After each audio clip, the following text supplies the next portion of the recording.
Dediapada police સ્ટેશનના એ part ગુના register number 1271/23 ઇપીકોની કલમ 143 147 48 49 86 189 332 353 386 294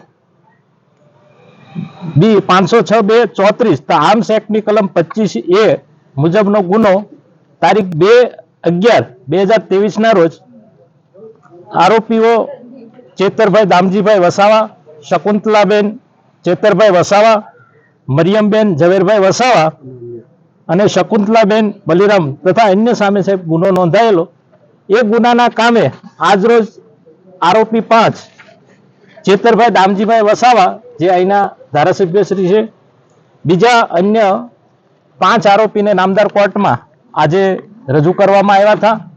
એ દરમિયાન પોલીસે 14 દિવસના આરોપીઓ વિરુદ્ધ રિમાન્ડ માટેની અરજી કરી હતી।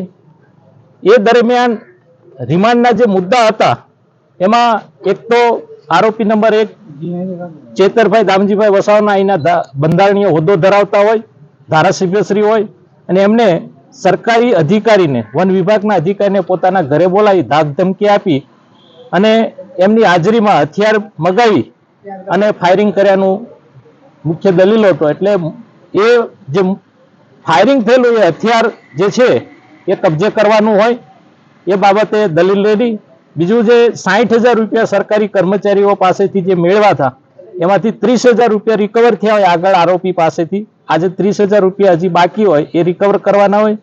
બીજું આ ગુનો નોંધાણ્યા એના 1 મહિનો ને 12 દિવસ થયા હોય અને કાલે જ હાજર થયા હોય ધારાસભ્યશ્રી અહીંના જે ધારાસભ્ય, એટલે એ ક્યાં હતા એ બાબતે પણ તપાસ કરવાના પોલીસ અધિકારીએ રિમાન્ડના મુદ્દામાં જણાવ્યું હોય અને એના આધારે આ તમામ મુદ્દાઓને ધ્યાને લઈ નામદાર કોર્ટે 5 આરોપીના દિન 3ના એટલે 18/12/2023 બપોર 12 વાગ્યા સુધીના રિમાન્ડ મંજૂર કર્યા છે। 3 દિવસના રિમાન્ડ વાત કરી છે। પોલીસ આરોપી જે છે ધારાસભ્ય માટે ઢોંગી છે એ રીતનું એ બાબતે શું દલીલ થઈ? ધારાસભ્ય એ બંધારણીયનો હોદ્દો છે। જ્યારે નામદાર કોર્ટની અંદર કોઈ આવતા હોય છે ત્યારે કોઈ એ હોદ્દો ધારણ કરીને આવતા નથી, બધા સમાન તરીકે આવતા હોય છે। એક આરોપી તરીકે જ્યારે આવે ત્યારે સમાન જ હોય છે।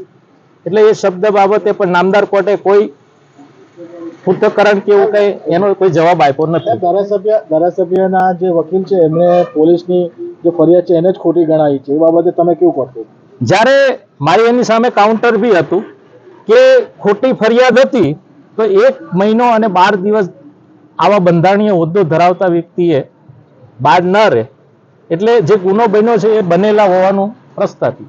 સર, 3 દિવસના રિમાન્ડમાં કઈ કઈ જગ્યાએ શું ખાસ કયા મુદ્દાઓને લઈને ધારાસભ્ય સહિત જે આરોપીઓને ક્યાં લઈ જવાશે અને કયા મુદ્દાને લઈને હવે એ તપાસનો વિષય છે, એ આયોગ તમને કહી શકશે એ બાબતે। મારું મુકેશ ચૌહાણ, એપીપી, ડેડિયાપાડા।